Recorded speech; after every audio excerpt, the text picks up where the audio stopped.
пуснаха бетонния мост в Пловдив.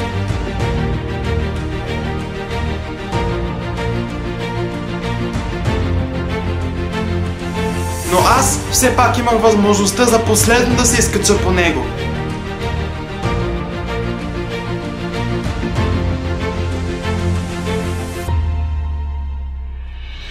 Ако ви харесват такъв тип видеа, може да се абонирате за канала Мискам Банка, ако все още не сте, както и да паснете мощно лайк бутона.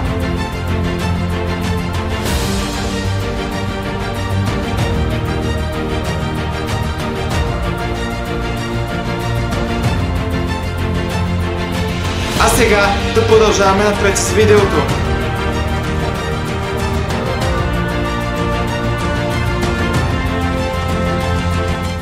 И така, хора, ето, че времето дойде.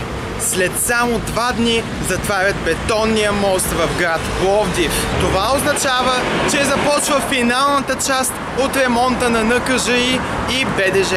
Интересното в случая е, че доста автобуси ще бъдат с променени маршрути, което доста ще затрудни движението в града. Но в случая важното е, че днес за последен път ще минем по бетонния мост и ще запечатаме момента, в който някои автобуси ще минават за последно по този мост. Ако не се лъжа, по моста могат да минават и пешеходци. Така че предполагам, разбирате на къде бия. Всъщност, не знам дали е позволено да минават пешеходци от тук, но аз все пак ще мина, тъй като това е последния ден, в който моста ще работи. Ето, скъпи приятели, така изглежда моста.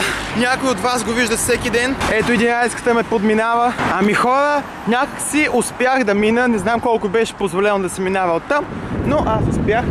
Както можем да видим, ето това е гледката от тук. Аз винаги се радвам като минавам и снимам когато мога. А това е и самия мост, който е в доста окаяно състояние, но предполагам ще липсва на много пловдивчани тук. Ето сега можем да видим един автобус 36, който минава.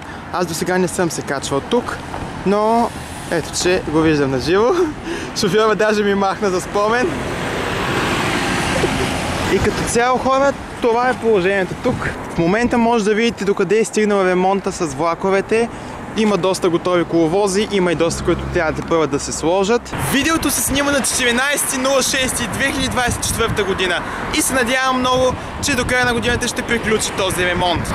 А пък на вас, ако ви харесва това видео, може да се абонирате за канала Мискам Банка, ако все още не сте. Както и да прасите един мощен лайк, за да запомним всички бетонния мост. Няма как да не заснема и неговото състояние отдолу. Сами може да погледнете за какво става въпрос.